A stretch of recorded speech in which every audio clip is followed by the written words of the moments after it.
പിതാവിൻ്റെയും പുത്രൻ്റെയും പരിശുദ്ധാത്മാവിൻ്റെയും നാമത്തിൽ ആമേൻ. എൻ്റെ പ്രിയപ്പെട്ടവർ, ഇന്ന് ജൂൺ 16-ാം തീയതി ചൊവ്വാഴ്ച. അമ്മേ പരിശുദ്ധ അമ്മേ, അമ്മേ പരിശുദ്ധമേ, ദൈവമാതാവേ, കൃപാസനത്തിലൂടെ ഞങ്ങൾക്കും ഞങ്ങളുടെ ദേശത്തിനും അമ്മ മധ്യസ്ഥം തേടി തന്ന എല്ലാ അനുഗ്രഹങ്ങൾക്കും കൃപകൾക്കും ഞങ്ങളിപ്പോൾ ഹൃദയം നിറഞ്ഞ നന്ദി പറയുന്നു.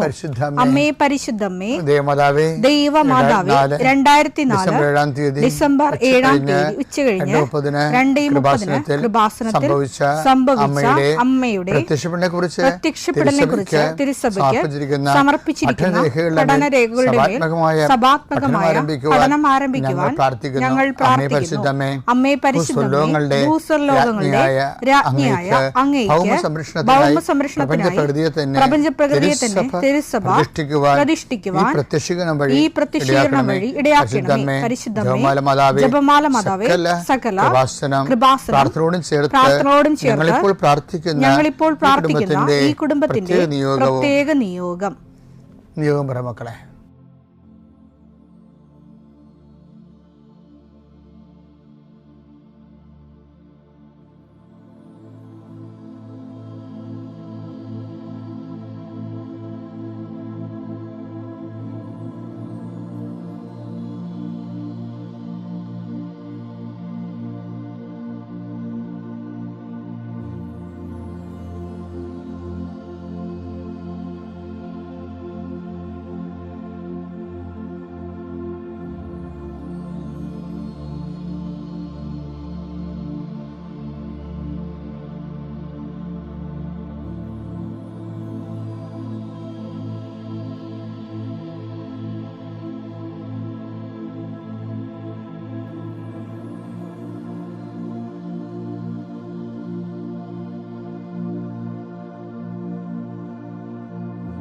അമ്മയുടെ പ്രത്യക്ഷീകരണത്തിന്റെ ഈ അനുഗ്രഹവേളയിൽ ഞങ്ങൾക്ക് സാധിച്ചു തരുവാൻ കനിയണമേ. ആമേൻ. വിശ്വാസ പ്രമാണം.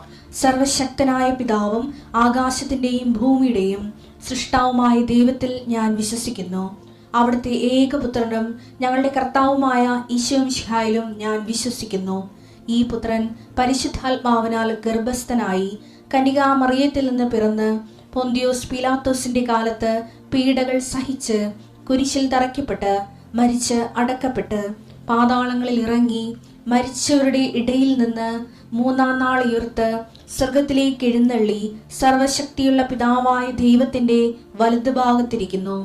അവിടെ നിന്ന് ജീവിക്കുന്നവരെയും മരിച്ചവരെയും വിധിക്കുവാൻ വരുമെന്നും ഞാൻ വിശ്വസിക്കുന്നു. പരിശുദ്ധാത്മാവിലും ഞാൻ വിശ്വസിക്കുന്നു. വിശുദ്ധ കത്തോലിക്കാ സഭയിലും പുണ്യവാന്മാരുടെ ഐക്യത്തിലും പാപങ്ങളുടെ മോചനത്തിലും ശരീരത്തിന്റെ ഉയർപ്പിലും നിത്യമായ ജീവിതത്തിലും ഞാൻ വിശ്വസിക്കുന്നു. ആമേൻ. സുഖസ്ഥനായ ഞങ്ങളുടെ പിതാവേ, അങ്ങയുടെ നാമം പൂജിതമാകണമേ. അങ്ങയുടെ രാജ്യം വരണമേ. അങ്ങയുടെ തിരുമനസ് സ്വർഗത്തിലെ പോലെ ഭൂമിയിലും ആകണമേ. അന്നു വേണ്ടുന്ന ആഹാരം ഇന്ന് ഞങ്ങൾക്ക് തരണമേ. ഞങ്ങളോട് തെറ്റ് ചെയ്യുന്നവരോട് ഞങ്ങൾ ക്ഷമിക്കുന്നത് പോലെ ഞങ്ങളുടെ തെറ്റുകൾ ഞങ്ങളോടും ക്ഷമിക്കണമേ. ഞങ്ങളെ പ്രലോഭനത്തിൽ ഉൾപ്പെടുത്തരുതേ, തിന്മയിൽ ഞങ്ങൾ രക്ഷിക്കണമേ. ആമേൻ. നന്മ നിറഞ്ഞ മറിയമേ, സ്വസ്തി. കർത്താവ് അങ്ങയുടെ കൂടെ സ്ത്രീകളിൽ അങ്ങ് അനുഗ്രഹിക്കപ്പെട്ടവളാകുന്നു. അങ്ങയുടെ ഉദരത്തിൻ ഫലമായി ഈശോ അനുഗ്രഹിക്കപ്പെട്ടവനാകുന്നു. പരിശുദ്ധ മറിയമേ, തമ്പുരാന്റെ അമ്മേ, പാപികളായ ഞങ്ങൾക്ക് വേണ്ടി ഇപ്പോഴും ഞങ്ങളുടെ മരണസമയത്തും തമ്പുരാനോട് അപേക്ഷിക്കണമേ. ആമേൻ. കർത്താവേ, നിന്റെ ഉന്നതമായ നാമത്തിന് സ്തോത്രം ചെയ്യുന്നു. കർത്താവേ, നിന്റെ വിശുദ്ധ പൗരോഹിത്യത്തെ മഹത്വപ്പെടുത്തണമേ. കർത്താവെ, സഭയിലുള്ള സാന്നിധ്യം പ്രകടമാക്കണം. 40 വർഷം ഞാൻ അർപ്പിച്ച കൃപാന്റെ യുഗതിയാണ്.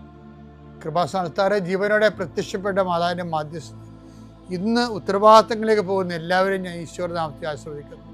ജോലി, വീട്, വിവാഹം, ബാങ്ക്, പരീക്ഷ, പഠനം, ഇൻ്റർവ്യൂ, സ്ഥലമെടുപ്പ്, സ്ഥലം അളപ്പ്, വീട് വെക്കൽ, അപേക്ഷ കൊടുക്കൽ, ഇങ്ങനെ ആശുപത്രി പോക്ക്, ടെസ്റ്റ്, അതുപോലെ തന്നെ ബയോപ്സി, ഇങ്ങനെ എന്തെല്ലാം കാര്യങ്ങൾക്ക് വേണ്ടി നിൻ്റെ ദൈവപതിന് നീ പോകുന്നുവോ, come with you wherever you go. നീ എവിടെ പോയാലും നിൻ്റെ കൂടെ ഞാൻ ഉണ്ടായിരിക്കും. നല്ല കർത്താവിൻ്റെ വാഗ്ദാന പ്രകാരം സഞ്ചാരി മാതാവ് സമയത്തിൻ്റെ അധികാരി നിൻ്റെ കൂടെ വരികയും നിൻ്റെ ഉദ്ദേശ ലക്ഷ്യങ്ങളെ ആശീർവദിക്കുകയും നീ അറിയാത്ത അവിചാരിതമായ അപകടങ്ങൾ ആകസ്മിക സങ്കടങ്ങളിൽ നിന്ന് കർത്താവിൻ്റെ യാത്രയുടെ ലക്ഷ്യത്തെ സംരക്ഷിക്കട്ടെ.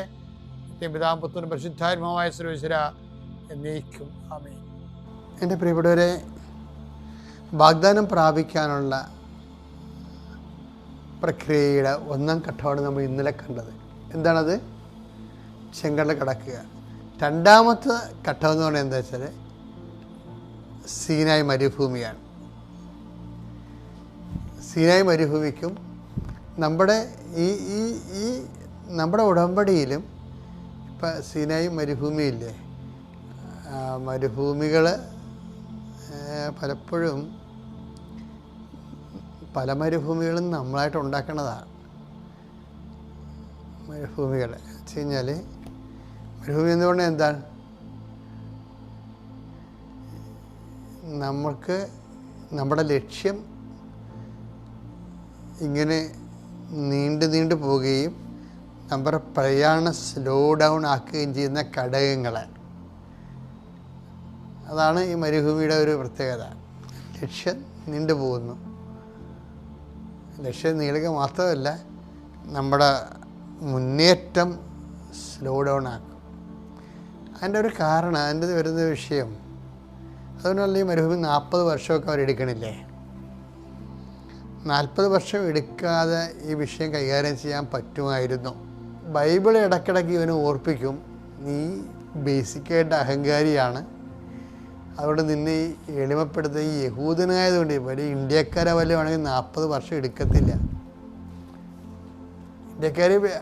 ഇന്ത്യക്കാർ ഞാൻ ഈജിപ്തിൽ നിന്ന് ഇസ്രയേലിലോട്ട് പുറപ്പെട്ടു പോയ പാർട്ടി വല്ല ഇന്ത്യക്കാരനെ വല്ല കാര്യത്തും കൊണ്ടുവരാം, അവന് 40 വർഷം എടുക്കത്തില്ല. കാരണം ഇന്ത്യക്കാരന് പൊതുവെ അഹങ്കാരം കുറവാണ്. ആവശ്യം വല്ലവരും എല്ലാം ഗെയിം അടിക്കുന്നല്ലാതെ ഈ ബ്ലഡിൽ അഹങ്കാരം ഇല്ല.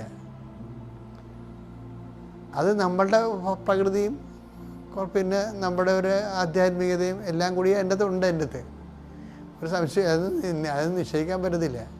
എന്തുകൊണ്ടാണ് ദൈവം നിങ്ങളെ തിരഞ്ഞെടുത്തത്?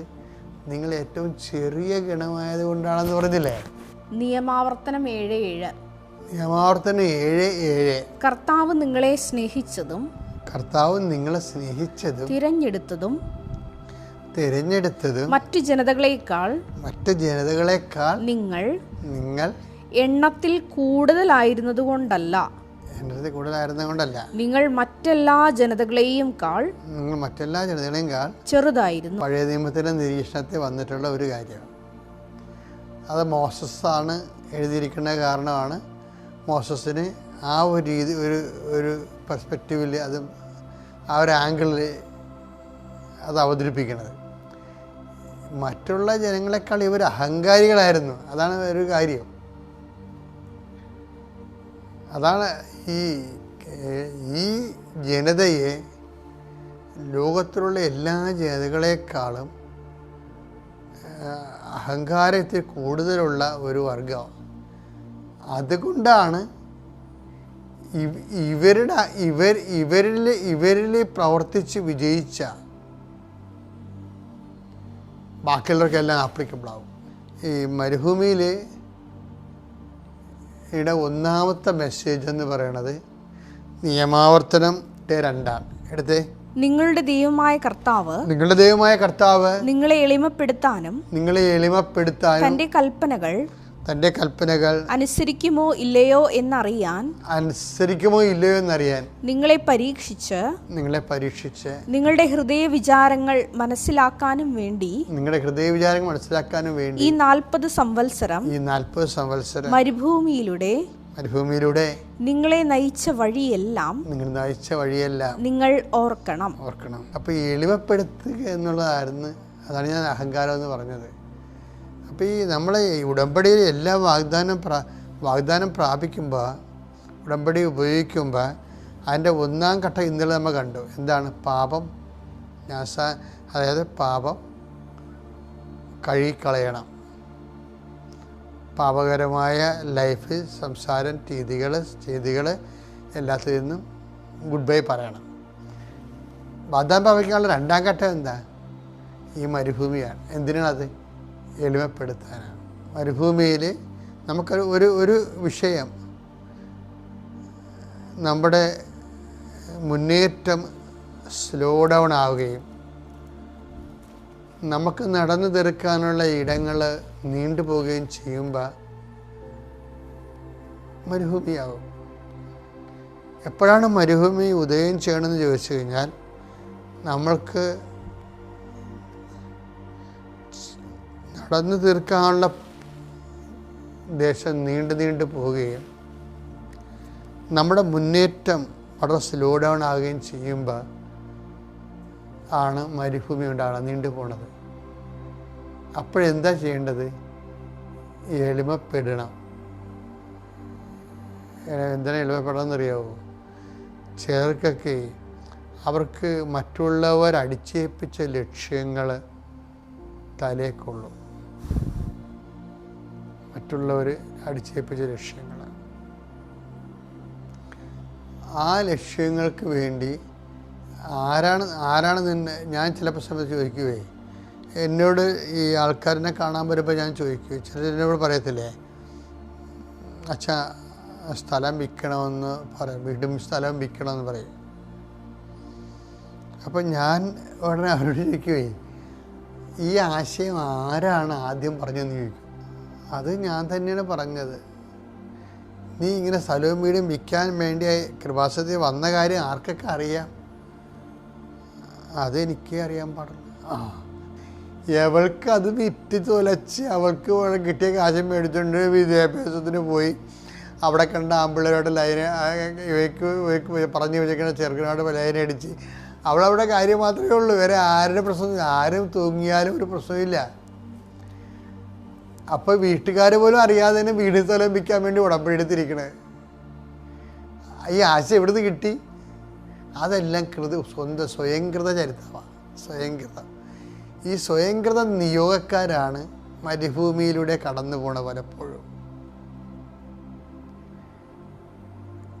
ഈ ആശയത്തിൻ്റെ അന്തസത്ത എങ്ങനെയാണ് അത് ഉരുത്തിരിഞ്ഞത്? അതിൻ്റെ ലക്ഷ്യം എന്താണ്? ആർക്കാണ് ഇതിൻ്റെ ബെനഫിറ്റ്സ്? ആരാണ് ഇതിൻ്റെ ബെനഫിഷ്യറി? ബെനഫിഷ്യറി. ഇതിൻ്റെ ബെനഫിഷ്യറി വേറെ ആരെങ്കിലും ഉണ്ടോ? വേറെ ആർക്കും അവകാശപ്പെട്ടതോ? ഞാൻ ഇങ്ങനെ 100,000 ചോദ്യങ്ങൾ എൻ്റെ മനസ്സിൽ വരും. അപ്പം ഞാൻ അവരോട് ചോദിക്കും, അത് കാര്യം എന്താണ്? ഇത് നടക്കത്തില്ലെന്ന് എനിക്കറിയാം. പിന്നെ ഇങ്ങനെ ഉടമ്പടി പുതുക്കി പോകാനേ പറ്റത്തുള്ളൂ. നടക്കാത്ത ലക്ഷ്യങ്ങൾ വെക്കുമ്പോൾ എന്ന് വെച്ച് കഴിഞ്ഞാൽ മറ്റുള്ളവരുടെ പള്ളക്കടിക്കണ, മറ്റുള്ളവരെ ചതിക്കുഴിപ്പെടുത്തണ ഒരു സാധനം ദൈവം അംഗീകരിക്കത്തില്ല. അപ്പം മരുഭൂമി ആരുണ്ടാക്കണതാണ്? നമ്മളുണ്ടാക്കണ. അതിനെ ഞാൻ പറഞ്ഞത്. അതിനെന്താ മാർഗം? ആ ലക്ഷ്യത്തിൽ നിന്ന് നേരെ യൂട്ടേൺ എടുക്കുക. അതിന് എളിമ വേണം. നമ്മൾ മുന്നോട്ട് പോയ ഒരു സാധനമില്ലേ, അതിൽ നിന്ന് നമ്മൾ ഒരു നിമിഷം പിന്നാക്കം പോകണം. പിന്നാക്കം പോകുമ്പോൾ എന്തുപറ്റും? അതിനാണ് എളിമപ്പെടുന്നത് പറയണത്. നമ്മൾ എടുത്ത കടുത്ത നിലപാടുകളെ, അത് നമ്മുടെ അഹങ്കാരത്തിന് സൂപ്പ് കഴിക്കണ പോലെയുള്ള ഗുണമാണ് ഉണ്ടാക്കിയിരിക്കണേ. അതിൽ നിന്ന് നമ്മൾ യൂട്ടേൺ എടുക്കുന്നത്. യൂട്ടേൺ എടുക്കുമ്പോൾ ചോദിക്കരുത് നമ്മൾ അയ്യോ തെറ്റിപ്പോയെന്ന് പറയാനോ മറ്റുള്ള അറിയാനോ നമുക്ക് താല്പര്യമില്ല. അപ്പോൾ എന്താണ്? നമുക്ക് അഹങ്കാരം ഉള്ളതുകൊണ്ടാണ്. പക്ഷേ സമ്മതിച്ചുകൊണ്ട് നമ്മൾ പിന്നോട്ട് മാറിയ അതിനെ എളിമപ്പെടുന്നു പറയും. മരുഭൂമിയിലൂടെ ആ മരുഭൂമി നീണ്ടു പോകുമ്പോൾ ഓർക്കണം, ലക്ഷ്യം ചേഞ്ച് ചെയ്യണം നല്ലതായിരിക്കും. പിതാവിൻ്റെയും പുത്രൻ്റെയും പരിശുദ്ധാത്മാവിൻ്റെയും നാമത്തിൽ.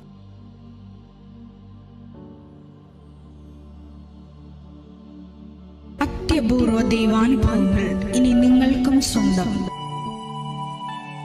ഈ യൂട്യൂബ് ചാനൽ ഇതുവരെ സബ്സ്ക്രൈബ് ചെയ്തിട്ടില്ലെങ്കിൽ ഇപ്പോൾ തന്നെ സബ്സ്ക്രൈബ് ചെയ്യുക. ഈ വീഡിയോ ഇപ്പോൾ തന്നെ നിങ്ങളുടെ സുഹൃത്തുക്കൾക്ക് ഷെയർ ചെയ്തുകൊണ്ട് കർത്താവിൻ്റെ പ്രേക്ഷിതരാകുക.